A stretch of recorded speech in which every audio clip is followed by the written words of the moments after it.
Okay,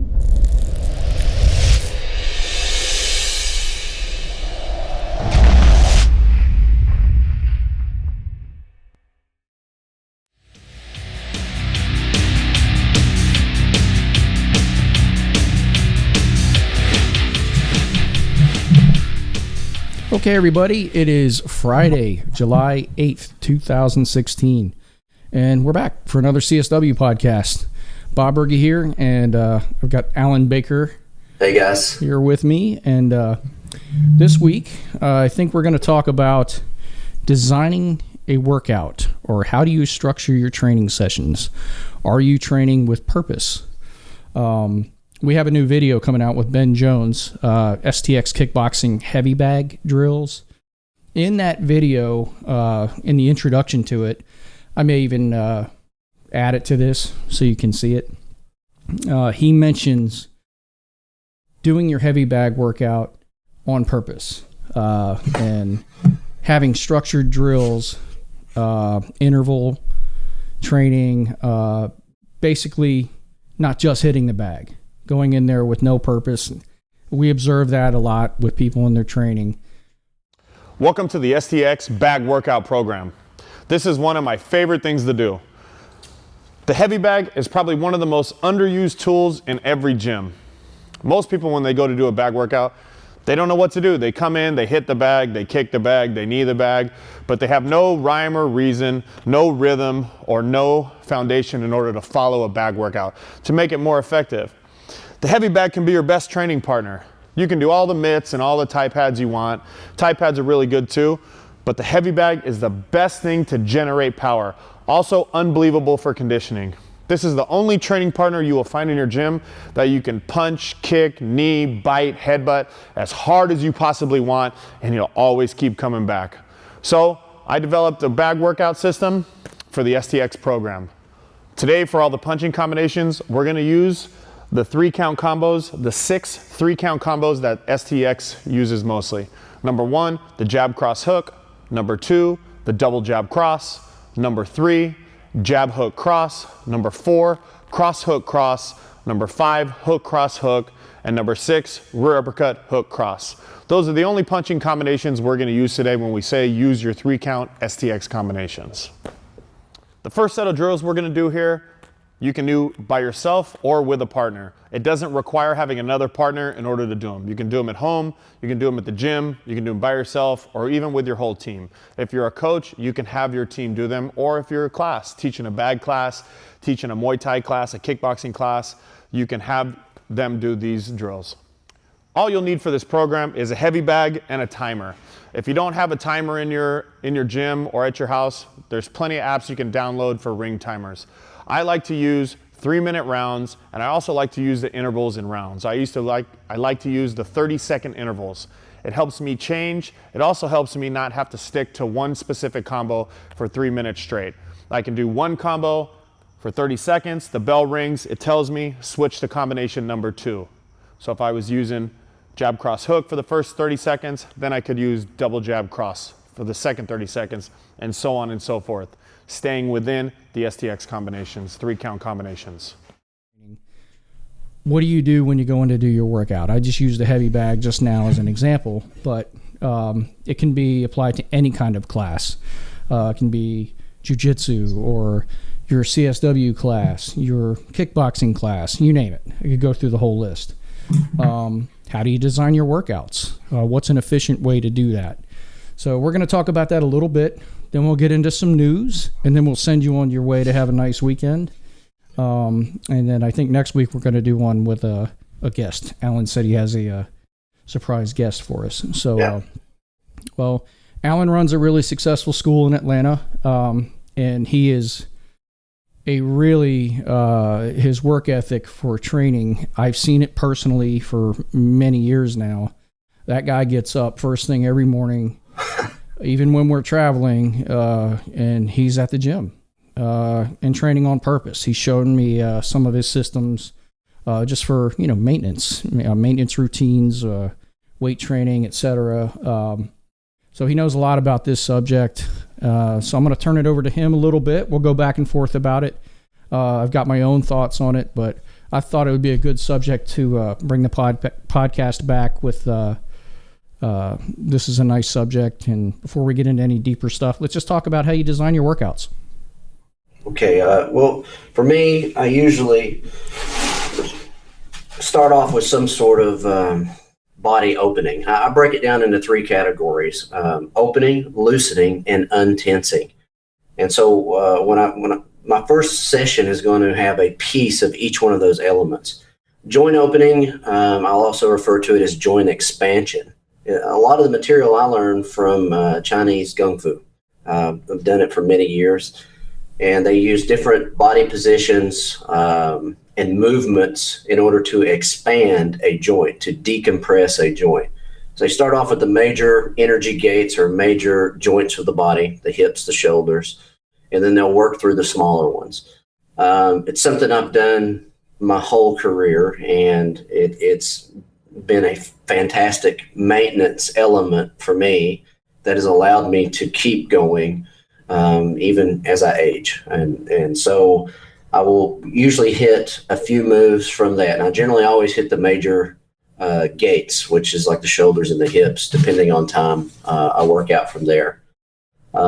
Loosening, you'll see like shoulder rotations, different types of joint manipulations, in a relaxed state to loosen the body or to open it.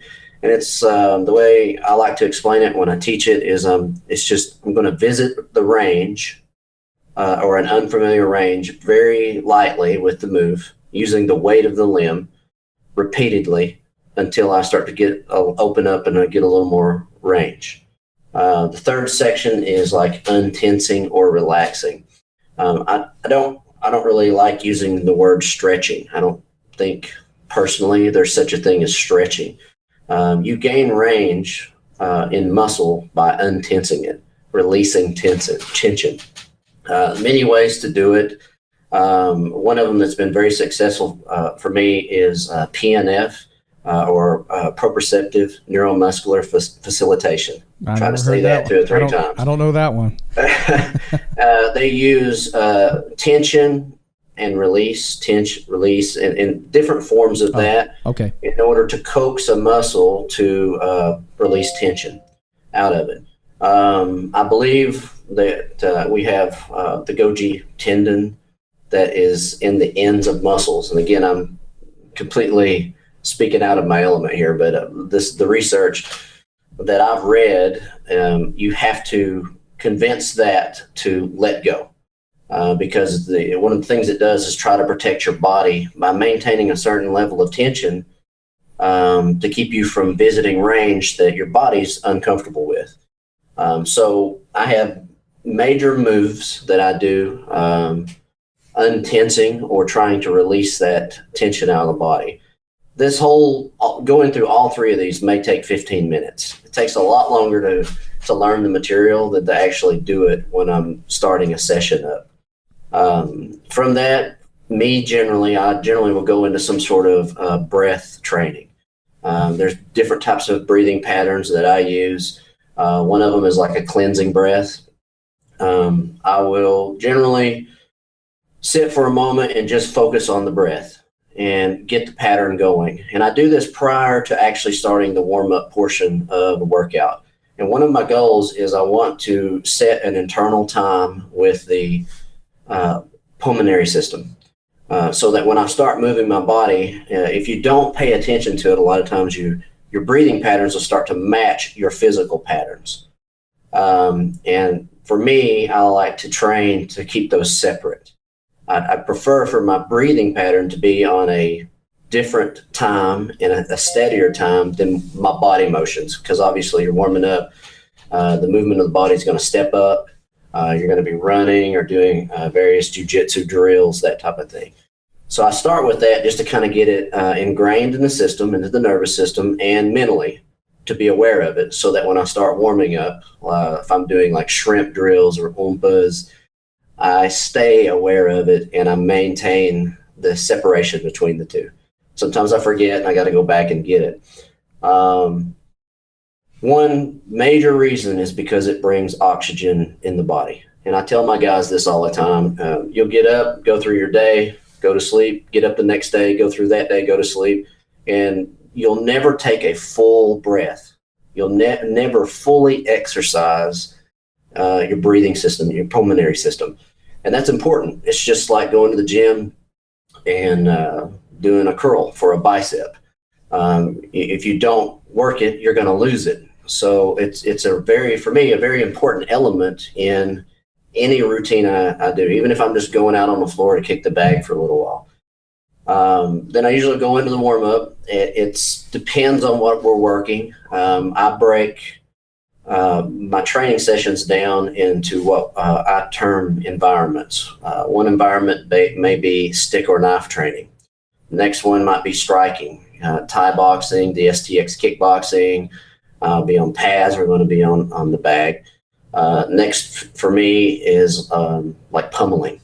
So as the ranges go in, pummeling or randori, we do a lot of judo too here at the school.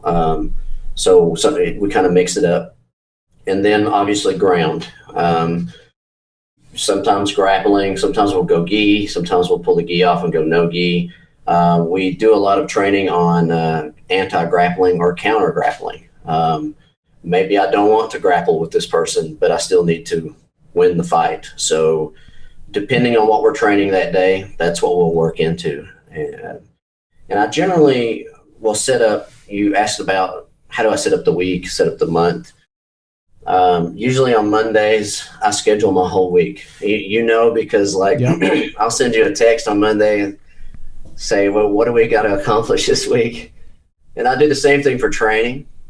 So I'll say, I know I want to get 6 or 7 or 8 hours of rolling this week.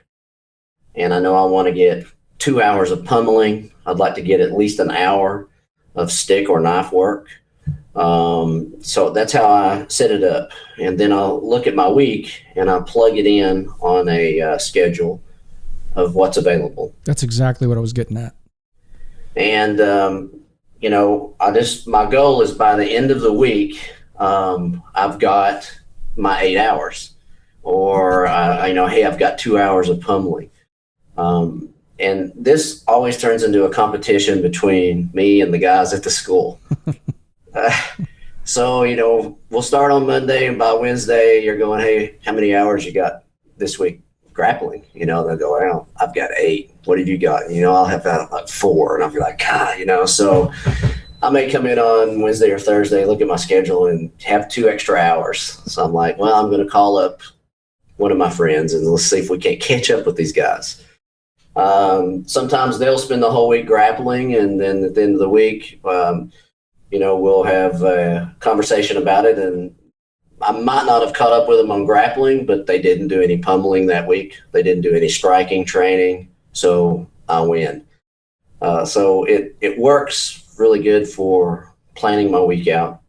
And it also creates motivation for me and the team because we always compete with it. And I'll have to travel. Like a lot of times, obviously, we'll come out to the coach camps, and he's laughing because I'll get a text halfway through the week, and they'll rub it in because they know I'm working, and I can't get on the mat every day, and so they'll be like, "Hey, we got 10 hours in this week. You're in a hole." So that's generally how I set it up for the week. Now, so that would be the one level of it. So you've got your month, you've got your week. We didn't really go into the month, but we'll start at the week, and then that would be the major blocks of training.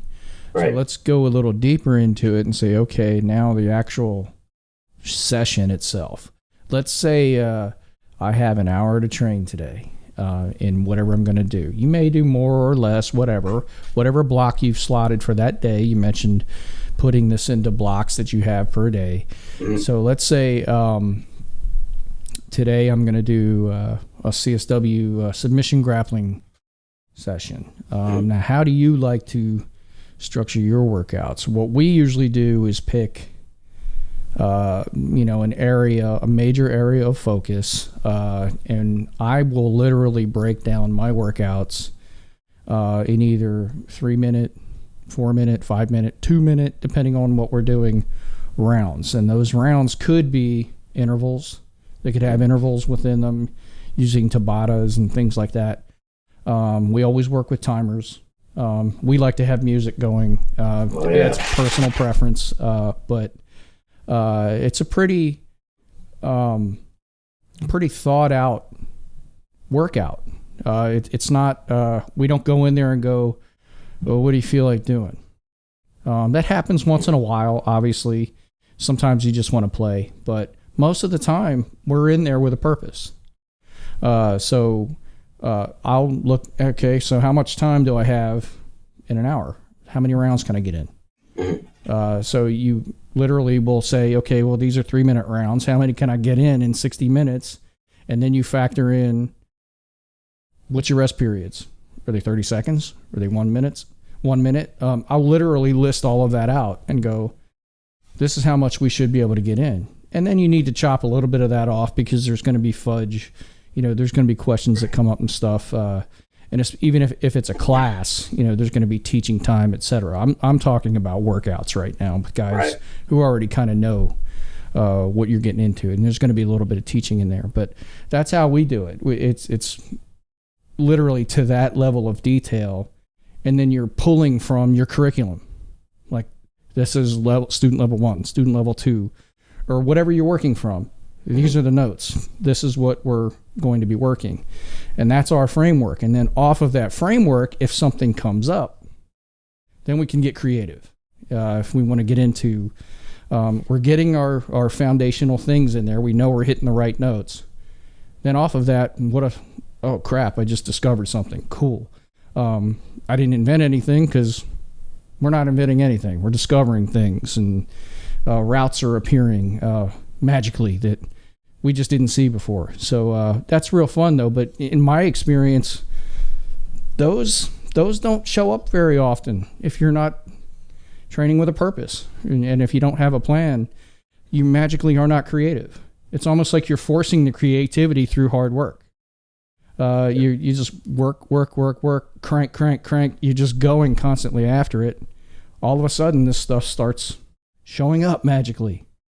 So that's how we like to do it here, and that works for us. Do you have a similar thing for the actual training session? What do you guys do? I break it down over the course of a year. So I might spend 2 months, for instance, on guard. That's one of the things we did at the beginning of this year is passing guard. So did all the drills. If we had some free time or we had a laboratory session, the topic was passing the guard. So then the next month it'll change. So that kind of has an overall framework for what we'll work on. So let's say you take a month. All right. So this month we're going to work on passing the guard. Mm-hmm. All right. So how many times a week would that be? Let's say somebody going to come in and train with you for 2 times a week, or are you getting 2 times a week at working on that? That's 8 training sessions. So in the 8 training sessions, so you're looking at about 8 hours. Would you say, all right, we're going to work on 4 guard passes for that amount of time? So I have however many hours, 2 hours per pass. How far do you go with it to break it down, just to kind of hack your training system and say, I might not be, awesome at this, but I know I'm forcing myself to get a certain amount of hours at least to be exposed to it. How deep do you go with that? Usually what I'll do is I'll have a session at the beginning of, say, the 2-month cycle. And all my guys will come in, and it's their opportunity just to kick my ass. They know that I'm going to get a new partner every minute. It's a good instructor. For 10 minutes. And the whole purpose is to put me into a position where the actual ingrained response, the actual habit comes out. And I want to know what that habit is. Nice. I'm so wore out. I'm blind from fatigue.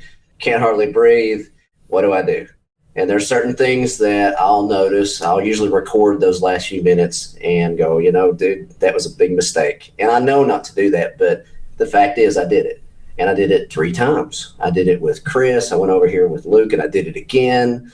So a lot of the drilling for me personally is to fix those little ingrained habits that I didn't realize I had and needs to be fixed. So I know for the rest of that 2-month period, the drills that are for me are going to be based on correcting that problem. If they all look good, I may say, well, I want to get this new habit. Like this year, first of the month, there was a new habit that I wanted to instill in the guard pass. It's something I've watched Professor Sauer do for a couple of years. You hate to say it, but sometimes it just takes a few years to understand what these guys are doing. Oh, I got a bunch of those. So I'm finally starting to kind of look at it and go, hey, wait a minute, I get that. And I see why he does it, and I start to understand it more on a principle level. So now what I want to do is create a habit to use that, or to use that series of techniques he does. And so it's like a habit drill. Once the habit to get into a primary position is built, the response depends on the partner. He shifts right, he shifts left, he sits up, he grabs and pulls. What happens after that is really determined from what we call a conversation between the 2 fighters.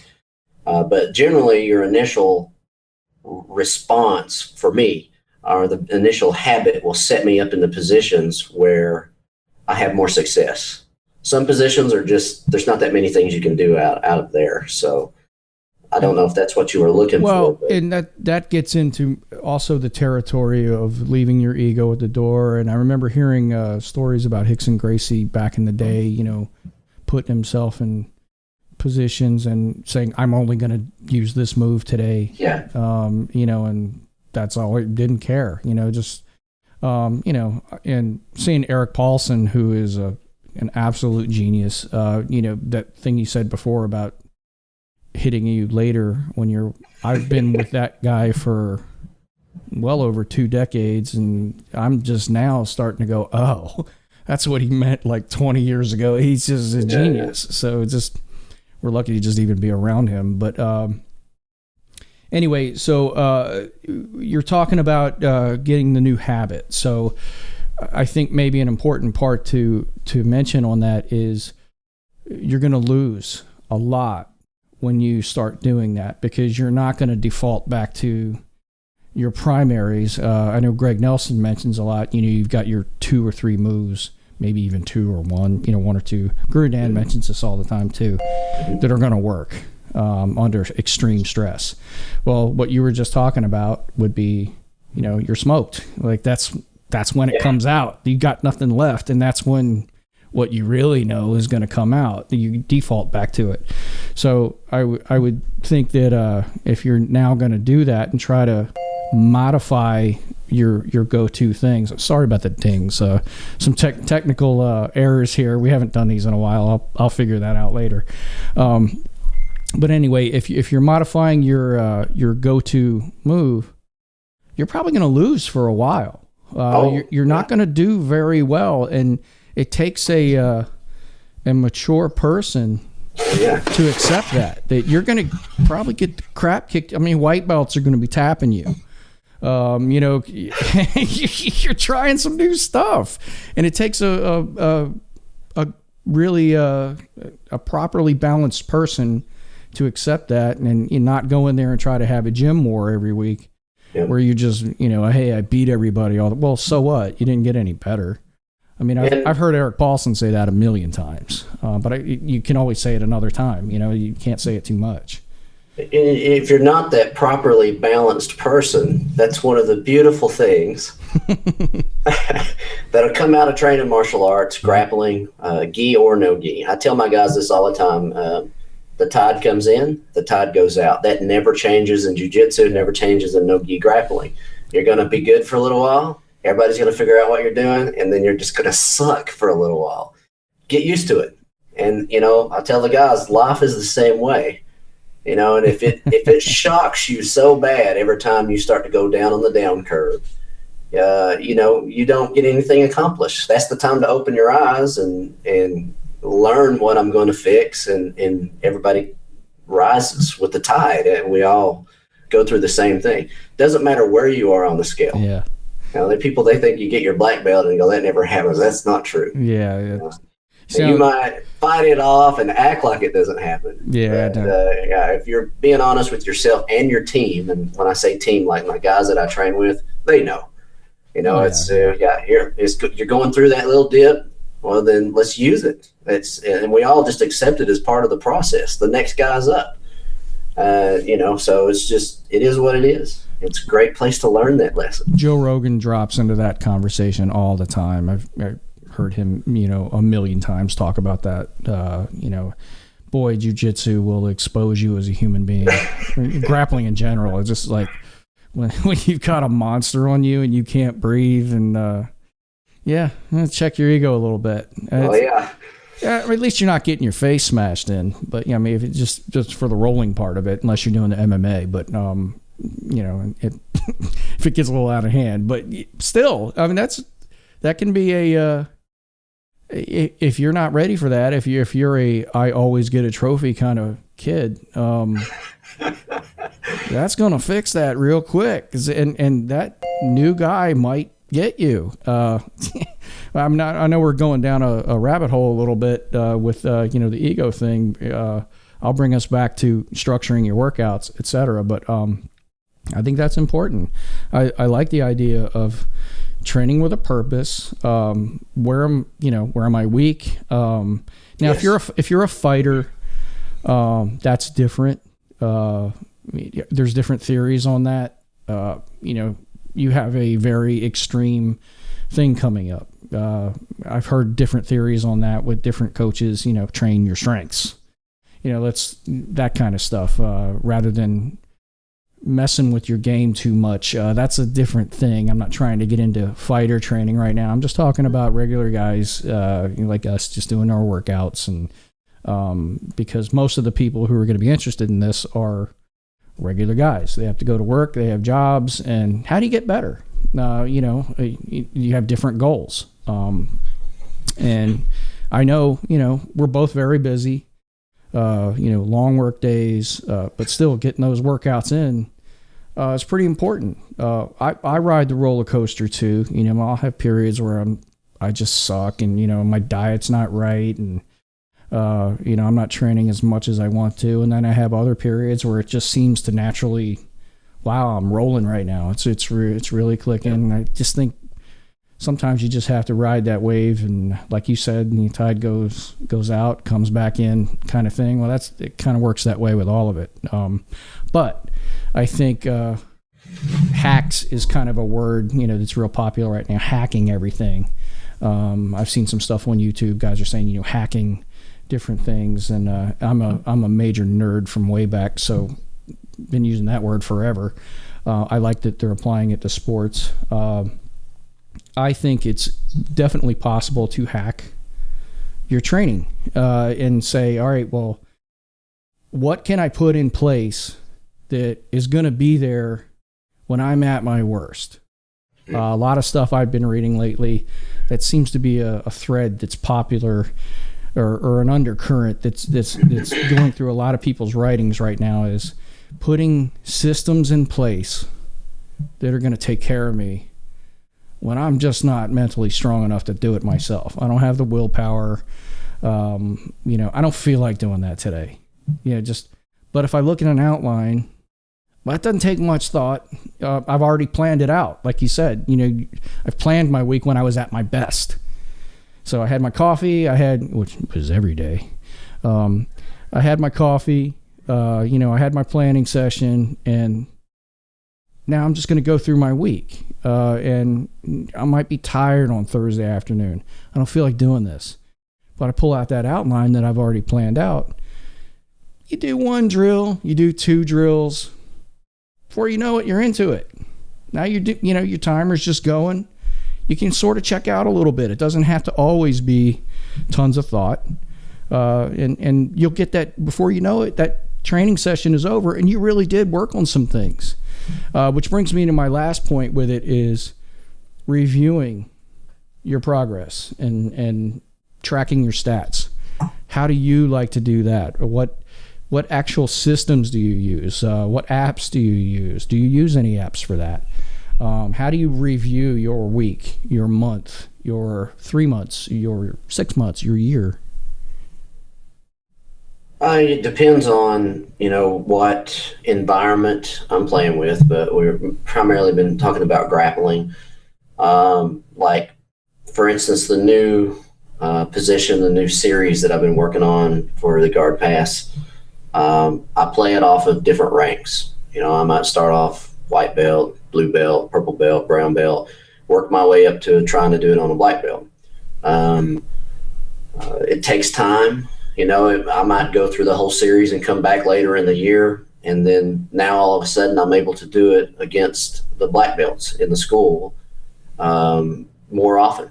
I've developed more of a feel, more sensitivity, got more of an opportunity to get more numbers in on it, and just become more familiar with using it. So now all of a sudden I'm becoming a little more successful with it.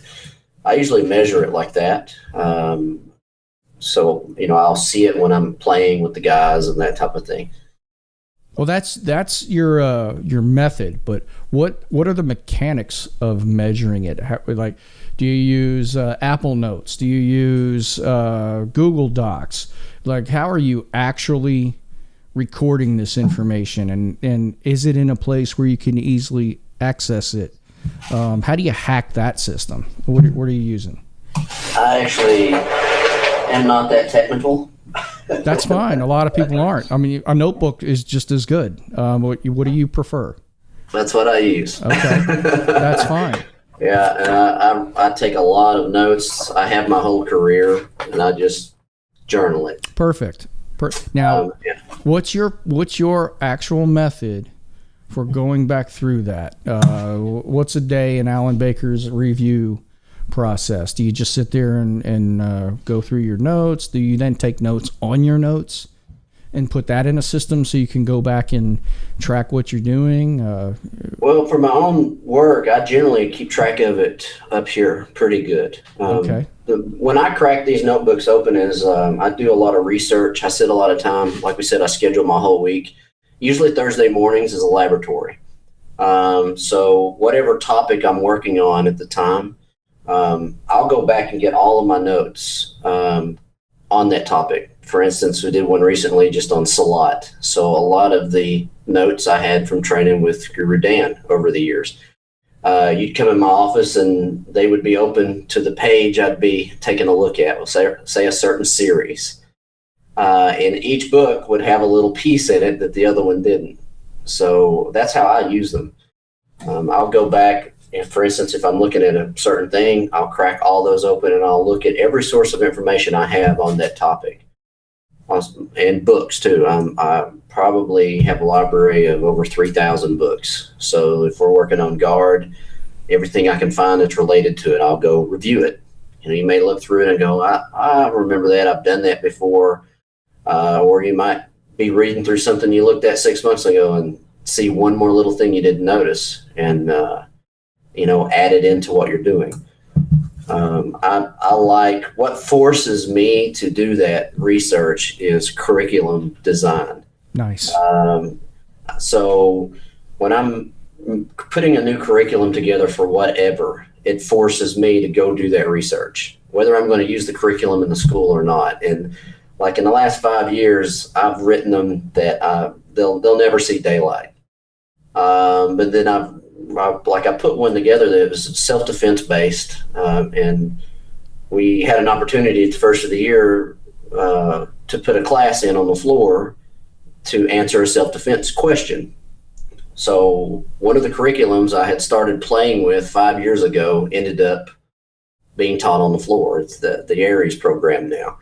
But that's the process. It initially just started as an excuse for me to do research on certain topics. Forces me to go do it. Well, it's a perfect fit, what you just said, for literally designing the workout works its way into designing the curriculum, which is something that I want to focus on more later this year for our CSW affiliates, because there may be some guys, we tend to, Don Guerin calls it black belt eyes. We tend to sometimes assume that you just know how to do this stuff because most of us have been doing this for most of our life.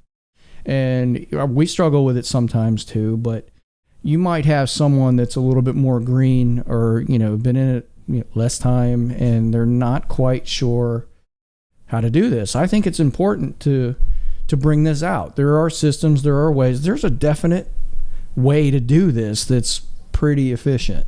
There's a whole lot of ways, but picking fewer ways and going with it and designing these systems and then going back again and again and again and reviewing it, refining it, that never stops. The manual is never done.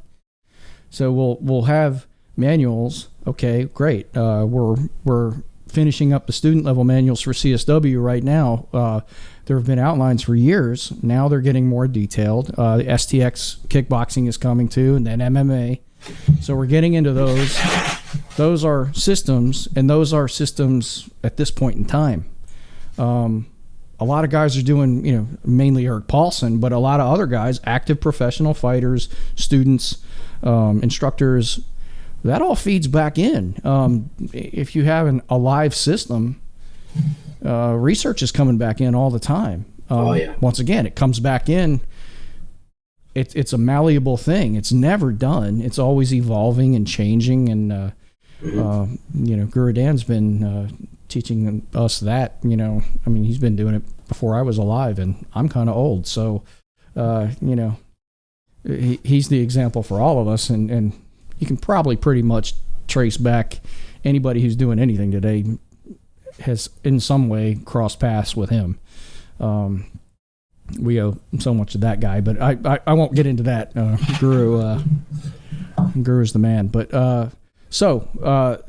designing the workout, I think we covered a good portion of that. I'm satisfied. Is there anything that you think we might have missed as far as just touching on training with a purpose or designing your workout? Just trying to get some things out there so guys can break this stuff down and just sort of get them thinking deeper into the process, because eventually you really should be able to sit down, get your notes out and crank this stuff out, and you're actually working the real material. But we always use the term JKDing it.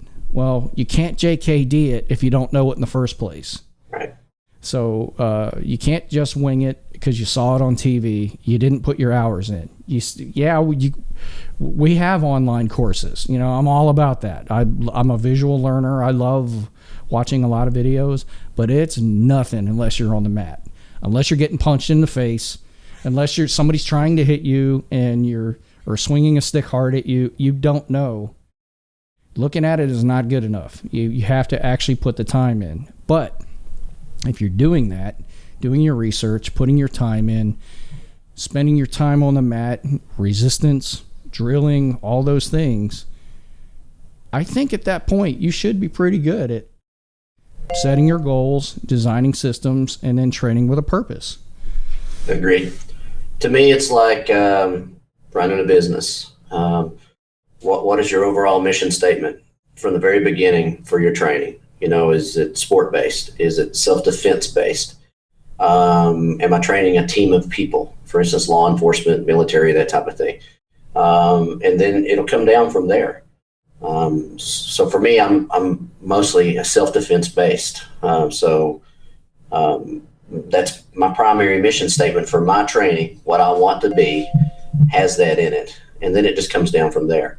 For me personally, it's real important because I revisit it once a week. I do it for my business. I do it for my training and several other areas. And it just keeps me on track because, you can get off track and you think you're, still on track. till you go back and look at that original mission statement, and whether it be in the business, whether it be in training, and go, I've got off a little bit. I need to come back. So, and it just works down from there into scheduling your week, the topics you're going to hit. Perfect. Yeah. And also giving yourself enough of a break to say, hey, I got off track, but I'm not going to sit here and trash myself. I'm just going to get back on track. Right. And let's roll with it. Awesome. Yeah. Thank you, brother. I think that's going to help a few people. It always helps me to go over that stuff. This topic, I'm sure, will come up many more times because I like to talk about it. So awesome. So let's get into a couple of news items for CSW, and then we'll wrap this one up for the week. Okay. Well, first thing up is going to be our affiliate camps, our coach development camps. The next one coming up is August 26th through 28th, and that's in Fullerton at the main training center. After that is November 18 through the 20th, and that's going to be here in Atlanta. We normally have been doing 2 a year, but starting next year, we're going to be doing 3 of these coach camps for our affiliates per year. As of right now, 2 of those will be in the main training center in Fullerton, and 1 will be in Atlanta. That's kind of been a goal of mine for the association for a while, is to start to get a couple of more of those events for the guys. Coach really likes to get the guys in front of him so he can see, and he wants to be personally involved in their development because they're the future. They're the instructors, and they're the ones who are passing the information on. So it, starts to give one more opportunity for that interaction to happen. We are also looking at setting up an event in the UK. I have a date range right now, and that is the 1st of December. We haven't nailed down the exact date yet. We're still working with the host to get that, but you can narrow it down there to about 2 weeks, first half of December. As soon as we get that information, we'll get that out to everyone. And I wanted to ask you just to talk about some of the things you've done to the website. And you mentioned the manual updates, which has been absolutely fantastic. And I know you've been grinding on that. And 1 and 2 have come out and look fantastic. So if you don't mind sharing some of the things you've done on the website there as well. Sure. I think there might be an overall Zen or simplicity thing, and it's probably paralleling where I am in my life right now. Trying to, and it fits in really well with what we just talked about with designing the workout. I've been reformatting a lot of the online training with that very thing in mind. We have about 3,000 videos in there right now. And what I have discovered from getting feedback from customers, I shouldn't call them customers, subscribers, students, because it's more of a relationship than just a customer. We actually do care that you guys are using this material. And what I have found that the feedback I've gotten and research I read is a lot of online courses where they fall short is you fire hose somebody in the face with 3,000 videos. So that is without me knowing it, just trying to say, here's a lot of stuff here. That's not the best approach, is just by saying, here's, 100 videos you have to watch. Well, who has time to sit there and watch 100 videos? I want you to watch these 10 videos. So that's been the mission for the website, is to take those 3,000 videos, which is still a growing list. There's a lot more content slated. I know I say that all the time, but if you saw my queue of things that are sitting here that I already have to edit, it's huge. Probably another 100 hours of stuff, easily. So that's very intimidating to look at that big blob of material. You don't know what to do with that, especially if you're a new guy. That's very intimidating. Even though it's Eric Paulson, who's awesome, there's and there's other guys in there, other instructors, and so the mission is to take that stuff and chunk it down into smaller pieces that are digestible. And the new curriculum layout with the course system where you can track your progress, another theme that we were talking about before. When you look at one of these lessons, you can complete it. Excuse me, need a cough button. So you are tracking your progress. Let's say there's 10 lessons in a module. Well, you go through those, review them. You can ask a question in the comments if you want to, and you check that lesson is completed. Then you move on to another one. This has been a hugely popular feature because guys they like to see that they finished a course. And that bar goes green, it's at 100%, and that's there for you. When you log in, you know that you have finished a course. There's something to completing your task, and then you move on to the next task. It's still there for you to review. You can go back through it, but that goes back into that principle of manageable bites of information. You can go back in and break things down and just train these specific areas. It's more manageable. 3,000 videos is not manageable, not all at once. But over time, you will work your way through that stuff. So that's been the mission. And then also with the layout of the website, trying to simplify it, just make things easier to find. That's always going to be a work in progress too. I'm working on that thing just about every day. I'll get feedback from someone saying I couldn't find this or couldn't find that, and I'll tell them where to find it. Okay, now that means I have to go back and fix something. It should work well on the phones, etc. I won't get you into the technical weeds with me, but all of your feedback is listened to. We do hear you when you have an issue or a question or a compliment, or if you like something about the site, we want to know that too, because I want to know that we're doing a good job.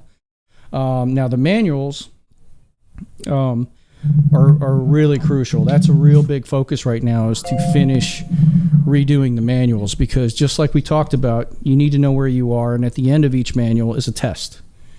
And there's also an affiliate component to this that affiliates only will get, which is more of how to do more of what we just talked about. Structure your systems, and it gets into a little bit of more, how to set up the business part of it, and but it's how to do this, how to do these breakdowns. But I think all the students should have these manuals too, because it is the curriculum you need, and it should be in your hands. You should know what you're doing and train with a purpose. You literally can look at those drills. There's 5 in this category, 5 in that category, and break down your month. I want to get my next level. I want to get my yellow shirt. I want to get my green shirt. I want to get my blue shirt, etc. So it's a roadmap for working through that system, and progress is the key. Just knowing that you're progressing through something, and then when you get to the end of it, you realize that, wow, I got through all of that, and it's just like getting your black belt. I'm a beginner again. Wow, I went through that whole thing, and now I get to start over again. And it doesn't hurt to go back through the whole thing again, because it never gets old.